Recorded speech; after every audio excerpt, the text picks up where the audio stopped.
Des fourmis parcourant une île perdue au milieu de l'océan, inconscientes de l'immensité qui les entoure. Toutes attelées à leur tâche alors que les flots peuvent engloutir leur monde d'un caprice. Nous ne sommes guère différents. Et c'est notre inconscience de l'immensité qui nous autorise à encore trouver le sommeil. Les géants eux-mêmes ne prirent conscience de leur insignifiance qu'à la veille de leur chute. Lorsqu'Atlantis, la cité d'Atlas, fut engloutie sous les flots. La mer, comme l'esprit, se prétend calme et claire. Mais comme l'esprit, elle est bouleversée par les vagues de la passion. Pire encore, dans les profondeurs cheminent les courants de la folie. Ces trois déclinaisons de l'âme sont parmi les 7 qui composent et déchirent le monde tel que nous le connaissons. Chaque déclinaison correspond à un monde mitoyen ou autre. Reflets partiaux et déformés de ce dernier. Abstract, le monde logique et bleu invite chez nous des peuples aquatiques rationnels, organisés et anciens. Fantasia, le monde magenta nous offre ses sirènes, ses ailes aquatiques et ses harpies. Enfin Dementia, le royaume pourpre, vorace et chaotique comme un cancer, déverse son lot d'horreurs indicibles. Des créatures que des termes comme monstres marins eux ne sauraient traduire. Car la mer profonde et le fief de Dementia peut être depuis des temps antérieurs à la conscience. Depuis que la vie est vie. Soumise à cet impératif de dévorer, décomposer, assimiler et croître. Le monde pourpre est un monde aliéné qui fusionne, bourgeonne et mute sans fin. Un monde insatiable jamais accompli. Un monde de voracité et de folie. Non pas un monde stupide. Car l'intelligence, la conscience, les émotions, les souvenirs. Son nourriture.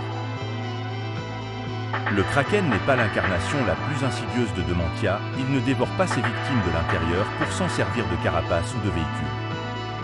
Il ne dévore pas non plus le libre arbitre pour transformer les êtres en ruches. Son approche carnassière est simple et directe.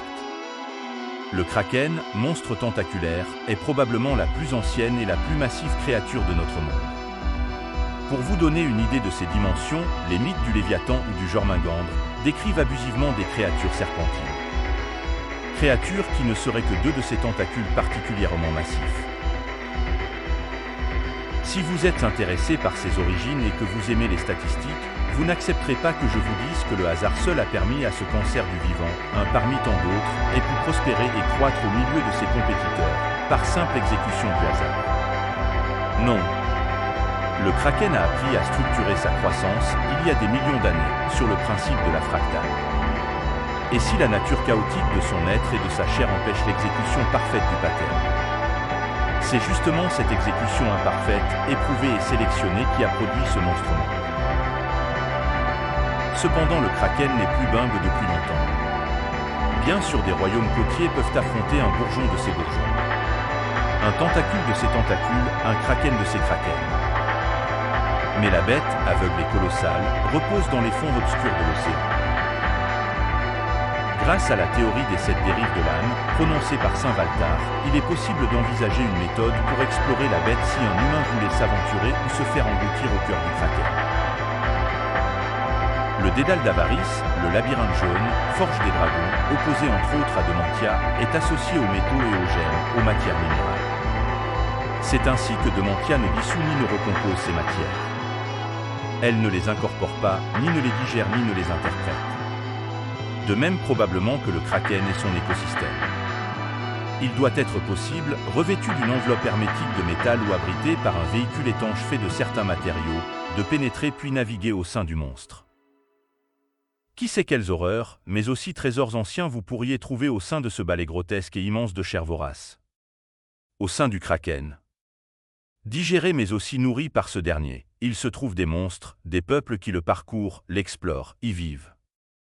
Il se trouve des ébauches de monde, des secrets engloutis, peut-être le temps lui-même y est dévoré. Que trouverez-vous au sein du kraken avant qu'il n'assimile lentement votre corps et votre esprit? Avant qu'il ne vous transfigure en une pièce de son être?